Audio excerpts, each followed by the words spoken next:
আসসালামু আলাইকুম এভরিওয়ান, কেমন আছেন সবাই? আশা করি আল্লাহ তাআলার অশেষ রহমতে সবাই খুব ভালো আছেন। আলহামদুলিল্লাহ, আমিও ভালো আছি। সরাস কিচেনে সবাইকে আরও একবার ওয়েলকাম করছি নতুন একটি রেসিপি দেখার জন্য। আজকে শেয়ার করব ফ্রোজেন পদ্ধতি সহ অর্ডারের চিকেন কাবাবগুলো আমি যেভাবে বানিয়ে ডেলিভারি করি। তো এ টু জেড ভিডিওটা আপনাদের সাথে আজকে আমি শেয়ার করব। আশা করি আপনাদের কাছে ভিডিওটি ভালো লাগবে এবং ভালো লাগলে ভিডিও শুরুতে একটা লাইক দিয়ে পুরো ভিডিও জুড়ে আমার সাথেই থাকবেন। প্রথমেই এখানে আমি চিকেন নিয়েছি। এখানে 800 গ্রাম মুরগির বুকের মাংস আছে এবং সেই সাথে এখানে 250 গ্রাম ডাল আমি ভিজিয়ে রেখেছি। দেখুন ফুলে কিন্তু ডালগুলো ডাবল হয়ে গিয়েছে।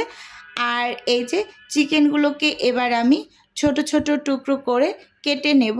এই যে অফ স্কিনে আমি ছোট টুকরো করে কেটে নিয়েছি, একটু সিদ্ধ হয়ে যায় যাতে তাড়াতাড়ি, এজন্যই ছোট টুকরো করে কেটে নেওয়া আর কি। এখন ভালোভাবে ধুয়ে পরিষ্কার করে নেব। আর এপাশে হচ্ছে আমি একটা প্যান নিয়ে নিলাম। এই প্যানের মাঝে ভিজিয়ে রাখা ডালগুলো দিয়ে দিলাম প্রথমেই। তো একটু ভালোভাবে লক্ষ্য করলে বুঝতে পারবেন ডালগুলো কতটা ফুলেছে, মানে 250 গ্রাম ফুলে কতগুলো হয়েছে। এখন আমি ধুয়ে রাখা মাংসগুলোকে দিয়ে দিলাম। প্রথমে এখানে আদা বাটা দিয়েছি উঁচু উঁচু করে 1 টেবিল চামচ, সেই সাথে রসুন বাটা দিয়ে দিলাম উঁচু উঁচু করে 1 টেবিল চামচ। আদা এবং রসুনটা আমি সম পরিমাণেই ব্যবহার করেছি। এখন আমি লাল মরিচের গুঁড়ো দিয়ে দিলাম 1 টেবিল চামচ উঁচু উঁচু করে, এবং সেই সাথে এখানে ধনিয়া গুঁড়ো দিয়ে দিলাম উঁচু উঁচু করে 1 টেবিল চামচ। জিরা গুঁড়ো দিয়েছি 1 টেবিল চামচ। জিরা এবং ধনিয়াটা 1 টেবিল চামচ করেই এখানে ব্যবহার করেছি। এবার অ্যাড করব আমি রেডিমেড যে কাবাব মশলা, সেটার 2 টেবিল চামচ ব্যবহার করেছি। এই যে দেখুন 2 টেবিল চামচ দিয়ে দিয়েছি। লবণটা একটু বুঝে অ্যাড করতে হবে, যেহেতু রেডিমেড কাবাব মশলার ভিতরেও কিন্তু লবণটা থাকে, তো এদিকে একটু খেয়াল রাখবেন। সাদা গোলমরিচের গুঁড়ো দিয়ে দিলাম 1/2 টেবিল চামচ। এবার আমি এখানে 1/2 টেবিল চামচের মতো গরম মশলার গুঁড়োটা ব্যবহার করেছি। গরম মশলার গুঁড়ো কিন্তু একটু মানে সাবধানতা অবলম্বন করে ব্যবহার করতে হবে, যেহেতু এখানে রেডিমেড কাবাব মশলার ভিতরেও কিন্তু গরম মশলাটা থাকে। এখানে আমি 3 টেবিল চামচ মানে রান্নার রেগুলার তেল দিয়ে দিলাম, সেই সাথে 1 মুঠো পেঁয়াজ কুচি দিয়ে দিয়েছি। এবার এই সবগুলোকে হাতটা ভালোভাবে ক্লিন করে হাতের সাহায্যে সব কিছু ভালোভাবে মেখে নিচ্ছি। এই যে দেখতেই পাচ্ছেন। আর এখানে ভালোভাবে লক্ষ্য করলে বুঝতে পারবেন ডালের তুলনায় কিন্তু মাংসের পরিমাণটা বেশ অনেকটাই। তো ভালোভাবে মেখে নিতে হবে। কাবাব তৈরির সময় এটা অবশ্যই আপনাকে মাথায় রাখতে হবে, ডালের থেকে মাংসের পরিমাণটা সবসময় যাতে বেশি হয়।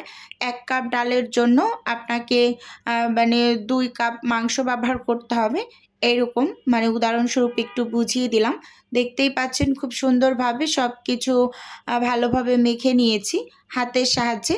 এবার এখানে আমি কিছুটা পরিমাণ মানে লবণ ব্যবহার করব। লবণটা আমি একটু শেষের দিকে ব্যবহার করেছি, কারণ যেহেতু রেডিমেড কাবাব মশলা ব্যবহার করা আছে, তো সেজন্যই প্রথমে বলে নিয়েছি বুঝে শুনে লবণ অ্যাড করবেন। দেখতেই পাচ্ছেন লবণটা দিয়েও হাত দিয়ে একটু ভালোভাবে এই যে মেখে নিলাম। এই পর্যায়ে এখানে হচ্ছে আমি পানি অ্যাড করছি। পরিমাণ মতো পানি দিয়ে আমি চুলোতে বসিয়ে দেব। এখন আমি এই যে যতটুকু পানি দেখতেই পাচ্ছেন নিয়েছি, পুরোটুকু পানি কিন্তু আমি দিয়ে দেব। দিয়ে একেবারে পুরোপুরি অফ স্কিনে আমি এই সব কিছুকে সেদ্ধ করে নেব। আর আমি এই কাজটা কোনো রকম বাটাবাটি করব না, পাটায় ডাল ঘুটনি দিয়ে ঘুটেই পুরোপুরি সব কিছু একসাথে গলিয়ে নেব। যেহেতু মুরগির বুকের মাংস ব্যবহার করা হয়েছে, তো এটা সেদ্ধ হতে খুব বেশি একটা সময় লাগবে না। ডাল ঘুটনি দিয়েই খুব সুন্দরভাবে ঘুটে নিলে সব কিছু একসাথে একেবারে পেস্ট হয়ে যাবে। যে দেখতেই পাচ্ছেন আমি চুলোতে বসিয়ে খুব সুন্দরভাবে একটু নেড়ে চেড়ে সব কিছুকে উল্টে পাল্টে নিচ্ছি। আর চুলোটা কিন্তু এই পর্যায়ে অন করেও নিয়েছি। এবার কিন্তু ঢাকনা দিয়ে একেবারে অফ স্কিনে পুরোপুরি কাজটাকে আমি শেষ করে নিয়েছি। এই যে দেখতেই পাচ্ছেন পানিটাকে শুকিয়ে নিয়েছি, ডাল ঘুটনি দিয়ে ঘুটে সব কিছু একসাথে মানে মিহি করে নিয়েছি। দেখতেই পাচ্ছেন এভাবে করে কাবাব তৈরি করলে কাবাব তৈরি করতে অনেকটা সময় লাগে না, অনেকেই বাটাবাটিটাকে একটা ঝামেলা মনে করে, এজন্য কিন্তু কাবাব তৈরি করতে চায় না। এভাবে একেবারে ডাল ঘুটনি দিয়ে ঘুটে আপনি খুব সহজেই কাবাব বানিয়ে নিতে পারবেন। এই যে হাত দিয়ে প্রথমে একটু মথে, এখানে আমি ২ টা ডিম দিয়ে দিলাম। প্রথমে দিয়ে ভালোভাবে একটু মথে নেব। এখানে আমি মোট ৩ টা ডিম ব্যবহার করেছি। এই যে মিশ্রণটা, এটা একেবারে শক্ত রাখা যাবে না বা একেবারে অনেকটা নরমও রাখা যাবে না। এদিকটাও খেয়াল রাখতে হবে। ডিমের সাহায্যে খুব সুন্দরভাবে এটাকে আমি একদম পারফেক্ট একটা টেক্সচারে নিয়ে এসেছি মেখে। এই যে দেখতেই পাচ্ছেন খুব সুন্দর হয়েছে। অনেকটা বেশি শক্তও না বা অনেকটা বেশি যে নরম হয়ে গিয়েছে এরকমও না। আপনাদের যদি অনেকটা নরম হয়ে যায় এই মিশ্রণটা, তাহলে এখানে কিছুটা পরিমাণ চালের গুঁড়ো বা পাউরুটির গুঁড়ো ব্যবহার করতে পারেন। চালের গুঁড়ো ব্যবহার করলে সবথেকে বেশি পারফেক্ট হয়। এই যে ভালোভাবে সবকিছু মেখে এখানে আমি পেঁয়াজ বেরেস্তা, ধনিয়া পাতা কুচি আর কাঁচামরিচ কুচি দিয়ে সবকিছু খুব ভালোভাবে আলতো হাতে যে সবকিছু মিশিয়ে নিচ্ছি। আর এই কাজটা অবশ্যই একটু আলতো হাতে করবেন। অনেকটা জোরে জোরে যদি এগুলো মেখে নিতে চান, তাহলে কিন্তু পেঁয়াজ বেরেস্তাগুলো একেবারে ভেঙে গুঁড়ো হয়ে যাবে। তখন কিন্তু দেখতে সুন্দর লাগবে না, আবার খেতেও বেশি একটা ভালো লাগবে না। দাঁতের নিচে পড়লে খুবই ভালো লাগে খেতে। তো দেখতেই পাচ্ছেন হাতটাকে ভালোভাবে ক্লিন করে ২ হাতে আমি একটু তেল লাগিয়ে নিয়েছি। এবার হচ্ছে কাবাবগুলোকে আমি বানিয়ে নিচ্ছি কাবাবের শেপে।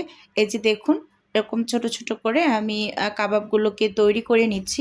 এভাবে করে কিন্তু খুব সহজেই আপনারা কোনো রকম বাটাবাটির ঝামেলা ছাড়াই কাবাব তৈরি করে নিতে পারবেন। এখন এই কাবাবগুলোকে আমি বানিয়ে প্রথমে ফ্রোজেন করব, তারপর হচ্ছে আমি ডেলিভারির জন্য একেবারে রেডি করে নেব।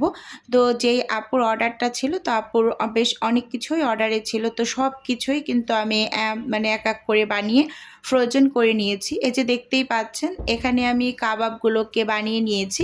মোট এখানে আমার ৩৫ পিস কাবাব হয়েছে। তো আপুর হচ্ছে ২৫ পিস অর্ডারে যাবে, আর বাকিগুলো আমি বাসায় বক্সে করে ফ্রোজেন করে রাখবো আমাদের নিজেদের জন্য। এই যে দেখতেই পাচ্ছেন এখন এগুলোকে আমি ফ্রোজেন করে তারপর প্যাকেট করে নিচ্ছি। এই যে দেখুন, প্রায় ১ রাত্র পর আমি সন্ধ্যায় বানিয়েছি, পরের দিন সকাল টাইমে ডেলিভারিটা দিচ্ছি। এই যে দেখুন, এখানে আমি কাবাবগুলোকে প্রথমে জিপলক ব্যাগের ভিতরে একটা একটা করে ঢুকিয়ে নিচ্ছি। তো আপুর যেহেতু ২৫ পিস মানে যাবে, তো আমি ২৫ পিস এই একটা জিপলক ব্যাগেই দেবো। আর এই ব্যাগটা যেহেতু একটু বড় সাইজের, জিপলক ব্যাগ কিন্তু বিভিন্ন সাইজের হয়, আর এটা একেবারে বড়টা, তো বড়টার ভিতরেই আমি হচ্ছে একসাথে ২৫ পিস দিয়ে দিচ্ছি। আর বাকি যে কয়েক পিস আছে সেগুলো হচ্ছে আমি আমাদের জন্য একটা বক্সের ভিতরে মানে সংরক্ষণ করে ডিপ ফ্রিজে রেখে দেব। যখন প্রয়োজন হবে তখন কিন্তু বরফ অবস্থাতেই তেল গরম করে এর মাঝে দিয়ে ভেজে নেব।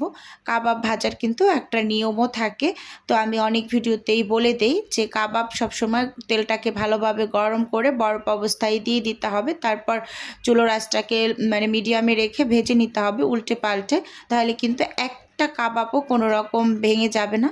তো এই যে দেখুন, আমি ২৫ পিস জিপলক ব্যাগের ভিতরে রেখে দিয়েছি। আর এই যে বাকিগুলো আমি হচ্ছে বক্সে করে ডিপ ফ্রিজে সংরক্ষণ করব। এভাবে করে আপনারা ৩ মাস পর্যন্ত সংরক্ষণ করতে পারবেন।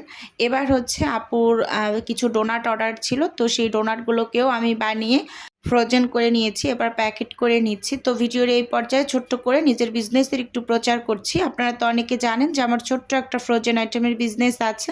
যদি কেউ কোনো টাইপের ফ্রোজেন খাবার অর্ডার করতে চান, তাহলে স্ক্রিনে দেওয়া হোয়াটসঅ্যাপ নাম্বারে নক দিলেই কিন্তু আমি A to Z বলে দেব।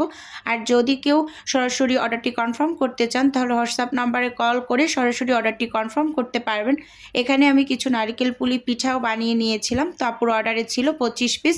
তো সেগুলো এখন হচ্ছে আমি জিপলক ব্যাগের ভিতরে ভরে ডেলিভারিটা করে দেব। তো আপুর সব খাবারগুলোকেই একসাথে আমি গুছিয়ে নিচ্ছি। তো আজকের ভিডিও বন্ধুরা আপনাদের কাছে কেমন লেগেছে চাইলে অবশ্যই ছোট্ট একটা কমেন্টের মাধ্যমে আপনি জানাতে পারেন। তো আজকে এখান থেকে বিদায় নিচ্ছি।